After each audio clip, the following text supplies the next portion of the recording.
হিসাব বিজ্ঞান এই শব্দটি কিন্তু দুইটি শব্দের সমন্বয়ে গঠিত। একটা হচ্ছে হিসাব আর একটা হচ্ছে বিজ্ঞান।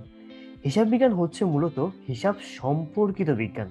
অর্থাৎ হিসাব সম্পর্কে না জানলে হিসাব বিজ্ঞান সম্পর্কে জানা কিন্তু কখনোই সম্ভব না। তাই আজকের ক্লাসের মধ্যে আমরা আলোচনা করব হিসাব নিয়ে। আজকের ক্লাসে আমাদের আলোচ্য বিষয়গুলো হচ্ছে হিসাবের ধারণা, হিসাবের বৈশিষ্ট্য এবং হিসাবের কাঠামোছক। তো চলো আজকের এই ক্লাসটি শুরু করে দেওয়া যাক। প্রথমেই আমরা জেনে নিব হিসাবের ধারণা সম্পর্কে। হিসাব বলতে আসলে কি বোঝায়? আবিধানিক অর্থে হিসাব বলতে বোঝানো হয়ে থাকে গণনা করা। কোনো কিছু হচ্ছে যখন গণনা করছে সেটাকে আবিধানিক অর্থে আমরা কি বলতে পারি? হিসাব বলতে পারি। কিন্তু ব্যবহারিক অর্থে হিসাবটা একটু অন্যরকম। ব্যবহারিক অর্থে হিসাব বলতে বোঝানো হচ্ছে অর্থের দ্বারা পরিমাপযোগ্য ব্যক্তি বা প্রতিষ্ঠানের সম্পত্তি, দায়, মালিকানা সত্ত্ব এবং আয় ব্যয় সংক্রান্ত যে লেনদেনগুলো রয়েছে তাদের বিবরণকে আমরা হিসাব বলতে পারি। অর্থাৎ একজন ব্যক্তি বা প্রতিষ্ঠান তাদের যে সম্পত্তিগুলো রয়েছে, দায়, মালিকানা সত্ত্ব এবং আয় ব্যয়, এরকম অনেকগুলা লেনদেন তারা সংগঠিত করে থাকে এবং এই সকল লেনদেনের যে বিবরণ যেগুলোকে আমরা অর্থের দ্বারা পরিমাপ করতে পারি, ওই বিবরণগুলোকেই হচ্ছে আমরা কি বলতে পারি? হিসাব বলতে পারি। কোনো নির্দিষ্ট সময় পর সমজাতীয় যে লেনদেনগুলো রয়েছে সেগুলোকে একত্রিত করা হয়ে থাকে। তারপর হিসাব বিজ্ঞানের সুনির্দিষ্ট নীতিকে অনুসরণ করে এবং যথাযথ পৃথক শিরোনামের মাধ্যমে আমরা যে তালিকা বা বিবরণী তৈরি করে থাকি তাকেই আমরা হিসাব বলতে পারি। এখানে দেখো কয়েকটা গুরুত্বপূর্ণ বলা আছে। প্রথমত আমরা নির্দিষ্ট সময় পর পর এই হিসাবগুলোকে তৈরি করছি এবং সমজাতীয় লেনদেনগুলোকে একত্রিত করা হয়। অর্থাৎ যখন কিনা হচ্ছে আমি কোনো একটা সম্পত্তি নিয়ে কাজ করব, যেমন আমি নগদ নিয়ে কাজ করতে যাচ্ছি, সেটা সম্পদ। তো নগদের সাথে সম্পর্কিত যে লেনদেনগুলো রয়েছে সেগুলোকে আমি একত্রিত করব। আবার যদি মনে হয় না আমি কোনোটা আয় নিয়ে কাজ করব, যেমন কমিশন প্রাপ্তি নিয়ে আমি কাজ করতে চাই, তখন কমিশন প্রাপ্তির সাথে সম্পর্কিত যে লেনদেনগুলো রয়েছে সেই সবগুলোকে হচ্ছে আমি একত্রিত করব। এরপর হিসাব বিজ্ঞানের সুনির্দিষ্ট নীতিমালাগুলো রয়েছে সেগুলো অনুসরণ করে আমি পৃথক পৃথক শিরোনামের অধীনে কিছু তালিকা তৈরি করব। এই যে তালিকা বা বিবরণী তৈরি করা হচ্ছে তাকে আমরা হিসাব বলতে পারি। এবার জানবো আমরা হিসাবের বৈশিষ্ট্য সম্পর্কে। হিসাবের প্রথম বৈশিষ্ট্য হচ্ছে শিরোনাম। অর্থাৎ আমরা যেই হিসাবটা তৈরি করব সেই হিসাবে একটা শিরোনাম আমাদেরকে অবশ্যই উল্লেখ করতে হবে। যেমন একটু আগে বলে আসলাম, যদি আমরা নগদ সম্পর্কিত কোনো একটা হিসাব তৈরি করি তখন উপরে আমরা একটা শিরোনাম দিয়ে দিব নগদান হিসাব। যদি আমরা ব্যাংক নিয়ে কোনো হিসাব তৈরি করি তখন আমরা উপরে একটা শিরোনাম দিব ব্যাংক হিসাব। এরকম হতে পারে মূলধন হিসাব অথবা হচ্ছে বিজ্ঞাপন হিসাব, অনেক ধরনের হিসাব হওয়া পসিবল। তো যে হিসাব তৈরি করব ওই হিসাবের একটা শিরোনাম আমাদেরকে অবশ্যই উল্লেখ করতে হবে। এরপর নির্দিষ্ট ছক অথবা কাঠামো। হিসাব তৈরি করার সময় আমাদেরকে অবশ্যই একটা নির্দিষ্ট ছক বা কাঠামো হচ্ছে ফলো করতে হবে। আমরা চাইলে নিজেদের মন মতো কোনো ছকের মধ্যে হিসাব তৈরি করতে পারি না। এই হিসাব তৈরি করার জন্য নির্দিষ্ট কিছু ছক রয়েছে এবং এই ছক বা কাঠামোগুলো অনুসরণ করেই আমরা এই তালিকা বা বিবরণীগুলি আমরা তৈরি করে থাকি। দ্বৈত সত্তা। আমরা জানি হিসাব বিজ্ঞানের মধ্যে দ্বৈত সত্তা বলতে বোঝানো হচ্ছে যে আমাদের এখানে প্রত্যেকটা লেনদেনের দ্বারা দুইটা পক্ষ প্রভাবিত হবে। একটা পক্ষ সুবিধা গ্রহণ করবে, আরেকটা পক্ষ সুবিধা প্রদান করবে। তো হিসাবের মধ্যে আমরা এই দ্বৈত সত্তাকে ফলো করে থাকি। অর্থাৎ দেখা যায় যে প্রত্যেকটা লেনদেনের দ্বারা মিনিমাম হচ্ছে আমার দুইটা হচ্ছে হিসাব থাকবেই। একাধিক হিসাব হতে পারে, বাট যেটা হয় যে এই হিসাবগুলোর মধ্যে আমরা অবশ্যই দ্বৈত সত্তা ফলো করা হবে। প্রত্যেকটা লেনদেন থেকে যে হিসাবগুলো থাকবে সেই হিসাবগুলোর কিছু পক্ষ সুবিধা গ্রহণ করবে এবং মানে কিছু হিসাবের দ্বারা সুবিধা গ্রহণ করা হবে এবং কিছু হিসাবের দ্বারা সুবিধা প্রদান করা হবে। এইভাবেই হচ্ছে আমরা হিসাবের দ্বারা দ্বৈত সত্তাকে আমরা কি করতে পারি? প্রকাশ করতে পারি। শ্রেণীবিন্যাস। হিসাবকে বিভিন্ন বৈশিষ্ট্যের উপর ভিত্তি করে শ্রেণীবিভাগ করা যায়। সাধারণত হিসাবকে বর্তমানে আমরা আধুনিক হিসাব বিজ্ঞান অনুযায়ী 5 ভাগে ভাগ করতে পারি। কি কি? সম্পদ, দায়, মালিকানা সত্ত্ব, আয়, ব্যয়, এই 5 ভাগে সাধারণত বর্তমানে আমরা হিসাবকে ভাগ করতে পারি। কিন্তু অনেকে উত্তোলনকে আলাদা একটা হিসাবের মধ্যে অন্তর্ভুক্ত করেন। আবার কিছু কিছু ব্যক্তি মনে করেন বা কিছু কিছু হিসাব বিজ্ঞানী মনে করেন যে উত্তোলনকে আমরা আলাদা করে দিব না, সেটাকে মূলধনের মধ্যে বা মালিকানা সত্ত্বের মধ্যে আসলে অন্তর্ভুক্ত করা যায়। মূলধন ঠিক মালিকানা সত্ত্ব। তো বলতে পারি আমরা আলটিমেটলি যে হিসাবকে আধুনিক অনুযায়ী 5 ভাগে ভাগ করা যায়: সম্পদ, দায়, মালিকানা সত্ত্ব, আয় এবং ব্যয়। ফলাফল নিরূপণ। এই যে হিসাব তৈরি করছি, হিসাবের তৈরি করার মাধ্যমে আলটিমেটলি আমরা একটা ফলাফল পেয়ে যাচ্ছি। এই হিসাব তৈরি করার মাধ্যমে কোনো একটা নির্দিষ্ট হিসাবের কি পরিমাণে হচ্ছে এটা সময়ের মধ্যে, একটা টাইম স্প্যানের মধ্যে কতটুকু পরিবর্তন ঘটলো, কি পরিমাণে বৃদ্ধি পেলো, হ্রাস পেলো, একটা সার্টেন টাইম পরে গিয়ে এটার কি ব্যালেন্স পড়ে আছে, ডেবিট ব্যালেন্স না ক্রেডিট ব্যালেন্স না শূন্য ব্যালেন্স, এই সব কিছু সম্পর্কে আমরা আইডিয়া পেতে পারি। এটাকেই বলা হচ্ছে ফলাফল নিরূপণ, যে হিসাবের মাধ্যমে যে কোনো সার্টেন আমরা যে হিসাবগুলো তৈরি করছি তার একটা ফলাফল সম্পর্কে আমরা আইডিয়া পেতে পারি। সময়, যখন হিসাব তৈরি করা হয় একটা নির্দিষ্ট সময়ের জন্য তৈরি করা হয়। এটা হতে পারে 1 সপ্তাহ, 1 মাস, 2 মাস, 3 মাস, 6 মাস বা 1 বছর। ওটা ডিপেন্ড করছে যেই প্রতিষ্ঠান তৈরি করছে বা যেই ব্যক্তি হিসাব তৈরি করছে তার উপর। এরপর জের নির্ণয়, হিসাবের মধ্যে আমরা বিভিন্ন ছক অনুসরণ করতে পারি, যেমন টি ছক, চলমান জের ছক, যেগুলো সম্পর্কে আমরা একটু পরে গিয়ে জানবো। তো এই যে বিভিন্ন যে জেরগুলো নির্ণয় করা হচ্ছে, বিভিন্ন ছকের মধ্যে বিভিন্ন টাইমে জেরগুলো বা উদ্ধৃতিগুলো নির্ণয় করা হয়। যেমন যখন কিনা হচ্ছে আমরা টি ছক ফলো করি, তখন দেখা যায় সাধারণত 1 মাস বা 1 বছর যে সময় থাকে, একদম সম্পূর্ণ সময়ের শেষে গিয়ে দুই পাশের ব্যালেন্সের পার্থক্য, মানে দুই পাশের যে আমাদের ডেবিট ক্রেডিটের পার্থক্য রয়েছে, ওই পার্থক্য নির্ণয় করে আমরা জের নির্ণয় করে থাকি। আবার অন্য একটা ছক রয়েছে চলমান জের ছক, যেখানে একটা লেনদেন হওয়ার পরপরই হচ্ছে এখানে জের নির্ণয় করা হচ্ছে। তো যেই ছকে অনুসরণ করি না কেন, দুইটার মাধ্যমে আমরা জের বা উদ্বৃত্ত নির্ণয় করে থাকি বা ব্যালেন্স নির্ণয় করে থাকি, যে আমরা যে হিসাবটা তৈরি করছি ওই হিসাবের ব্যালেন্স কত আছে এখন বা কি পরিমাণে পরিবর্তন ঘটছে সেটা আমরা হিসাব থেকে জানতে পারি। গাণিতিক সূত্র যাচাই, এই যে হিসাবগুলো তৈরি করা হচ্ছে, এই সবগুলা প্রতিষ্ঠানের হিসাবগুলা একসাথে করে আমরা পরবর্তীতে র্যামিল তৈরি করে থাকি, এবং র্যামিলের মাধ্যমে জানা পসিবল আমরা যে ম্যাথগুলো করলাম সেই ম্যাথগুলো শুদ্ধ হয়েছে নাকি, অর্থাৎ হিসাবের গাণিতিক শুদ্ধ যাচাই করা পসিবল এই হিসাবে যতগুলা আমাদের ব্যালেন্স আছে সেই ব্যালেন্সগুলো নিয়ে। তো এগুলোই হচ্ছে আমাদের হিসাবের বৈশিষ্ট্য। এর পরবর্তীতে আমরা হিসাবের কাঠামো ছক নিয়ে জানবো। একটু আগে জানলাম আমরা হিসাবের নির্দিষ্ট ছক রয়েছে। তো হিসাব প্রস্তুতির জন্য সাধারণত দুইটাই আমরা প্রচলিত ছক দেখতে পাই, একটা হচ্ছে টি ছক এবং আরেকটা হচ্ছে চলমান জের ছক। এবার এই টি ছক এবং চলমান জের ছক নিয়ে আমরা আলোচনা করি। প্রথমেই আমরা জেনে নিব টি ছক সম্পর্কে। তো টি ছক, এটার নাম কেন টি? খেয়াল করে দেখো টি দেখতে কেমন হয়। এই যে টি, একটু বড় করে টিটা লিখলাম। সো টি ছক যেটা হয়, এই যে টি এর মধ্যে যেটা করা হচ্ছে, এটা এখানে দাগ ছিল এবং এর মাঝখানে হচ্ছে আমরা ভার্টিক্যালি দাগ দিয়ে এই হরাইজন্টাল লাইনটাকে হচ্ছে আমরা দুইভাগে ভাগ করেছি, এখানে একটা অংশ আর এখানে একটা অংশ। টি ছকে অলমোস্ট সেম কাজ করা হয়। এই যে এটা হচ্ছে আমার উপরের বড় দাগটা, এন্ড মাঝখান দিক দিয়ে গিয়ে হচ্ছে আমরা আরেকটা দাগ দিয়েছি। দাগ দিয়ে আমরা এখানে ডেবিট এবং ক্রেডিট দুইটা ভাগে হচ্ছে আমরা ভাগ করে দিয়েছি। এই কারণে যেহেতু টি এর সাথে কিছুটা সম্পর্ক, মানে দেখতে কিছু সাদৃশ্যপূর্ণ, এই কারণে এই ছকের নাম হচ্ছে টি ছক। টি ছকের মধ্যে যেটা করা হয়, আমার যে ছকটা রয়েছে সম্পূর্ণ ছকটাকে দুইটা ভাগে ভাগ করা হয়, একটা হচ্ছে ডেবিট অংশ আর একটা হচ্ছে ক্রেডিট অংশ। টি ছকের মধ্যে ডেবিট এবং ক্রেডিট দুই দিকে সেম পরিমাণ ঘর থাকে, টোটাল 4টা করে ঘর থাকবে বা কলাম থাকবে। কি কলাম?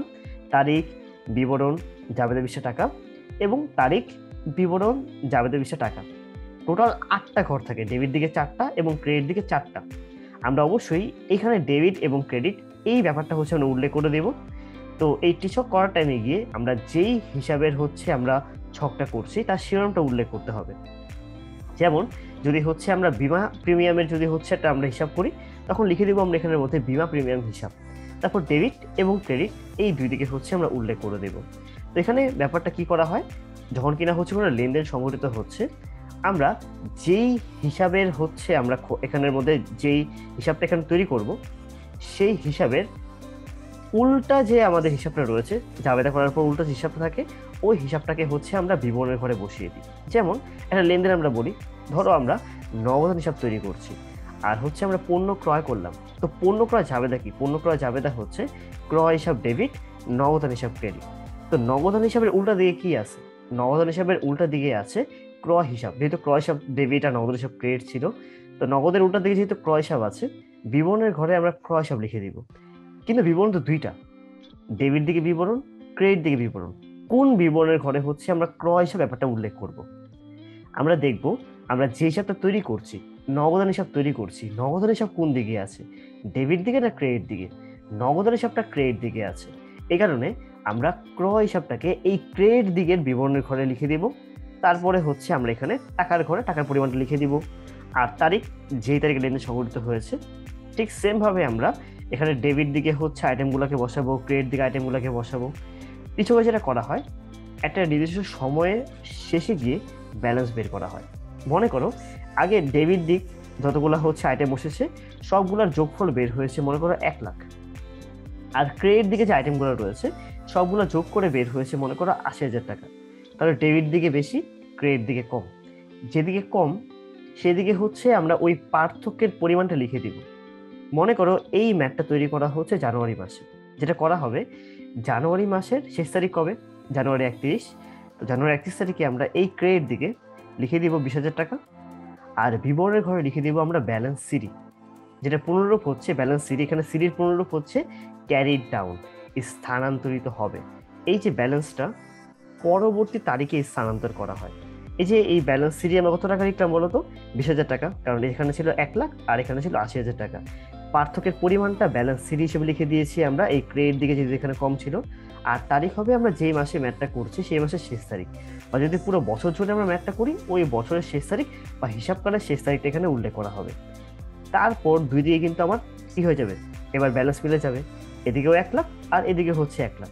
তারপর যে কাজটা করা হবে, এখানে যে ব্যালেন্স সিডি আছে সেটাকে উল্টা দিকে আমরা ব্যালেন্স বিডি হিসেবে লিখে দিব ঠিক তার পরের তারিখে, অর্থাৎ জানুয়ারি 31 তারিখের পর তারিখ কত? ফেব্রুয়ারি 1। ফেব্রুয়ারি 1 তারিখে কি আমরা এখানে লিখে দিব? Balance BD. বিডির ফুল মিনিং হচ্ছে brought down, balance brought down, ঠিক আছে? ব্যালেন্স বিডির ফুল মিনিং হচ্ছে ব্যালেন্স ব্রড ডাউন। তো যেহেতু এখানে ব্রড ডাউনের এখানে মানে হচ্ছে স্থানান্তরিত হয়েছে, উপরের ব্যালেন্সটাকে আমি অলরেডি এখানে নিচে নিয়ে এসেছি। তো এই ব্যালেন্স বিডির ঘরে এখানে টাকা বসিয়ে দিব, আমরা 20,000 টাকা বসিয়ে দিব। এই যে পরিমাণে ব্যালেন্স সিডি ছিল ঠিক সেম পরিমাণে ব্যালেন্স বিডি হবে। এখানে যেটা করা হচ্ছে, একটা সার্টেন টাইম ধরে আমরা সবগুলো হিসাবকে বসাবো, তারপরে গিয়ে একেবারে ওই সময়ের শেষে আমরা এই দুই পাশে পার্থক্যকে আমরা ব্যালেন্স বিডি আর সিডি হিসেবে লিখে দিব। এটা গেল টি ছক। টি ছকের পরবর্তীতে আরেকটা যে ছক রয়েছে সেটা হচ্ছে চলমান জের ছক। তো চলমান জের ছক, কেন এটার নাম চলমান জের? কারণ এখানের মধ্যে নির্দিষ্ট সময় পরে পরে জের বা উদ্বৃত্ত নির্ণয় না করে যেটা করা হয়, প্রত্যেকটা লেনদেন সংঘটিত হওয়ার পর পরে এখানে জের নির্ণয় করা হয়, এবং এখানে জেরগুলোকে বন্ধ করে দেওয়া হয় না।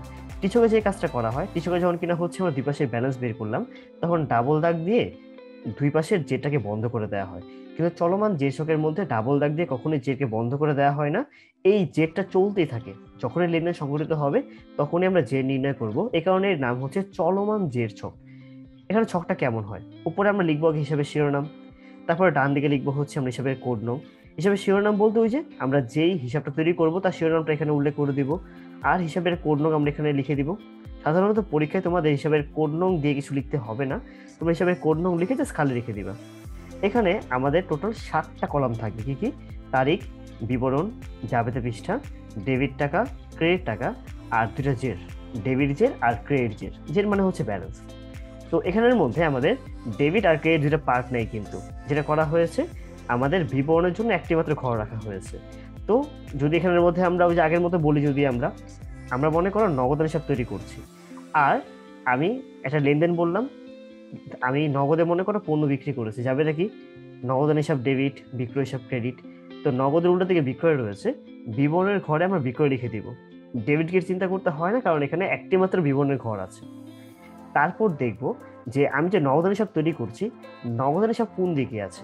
নগদের হিসাবের ব্যালেন্সটা রয়েছে মনে করো কোথায়? ডেবিট দিকে আছে, যেহেতু নগদের হিসাব ডেবিট, বিক্রয় হিসাব ক্রেডিট। তাহলে টাকাটাকে আমি ডেবিট দিকে বসিয়ে দিব। আর যদি আমাদের আগের থেকে কোনো ব্যালেন্স দেওয়া না থাকে, তাহলে এই ডেবিট দিকে টাকাটা ডেবিট জেরের ঘরে গিয়ে বসবে। তারপর সেকেন্ড মনে করো আরেকটা লেনদেন নিয়ে বলি। মনে করো এবার যে লেনদেনটা হয়েছে, এবার মনে করো আমি পণ্য ক্রয় করেছি, তাহলে যাবে দ্বারা কি? ক্রয় হিসাব ডেবিট, নগদান হিসাব ক্রেডিট। সো নগদের উল্টা দিকে রয়েছে ক্রয় হিসাব, আমরা বিবরণের ঘরে ক্রয় হিসাব লিখে দিব। এবার কিন্তু নগদ ক্রেডিট দিকে আছে। তো এবার যেটা করব, আমরা টাকাটাকে আমরা ক্রেডিট দিকে বসিয়ে দিব। খেয়াল করে দেখো, একটু আগে টাকা ছিল হচ্ছে আমার ডেবিট দিকে, জেটটা ছিল ডেবিট দিকে।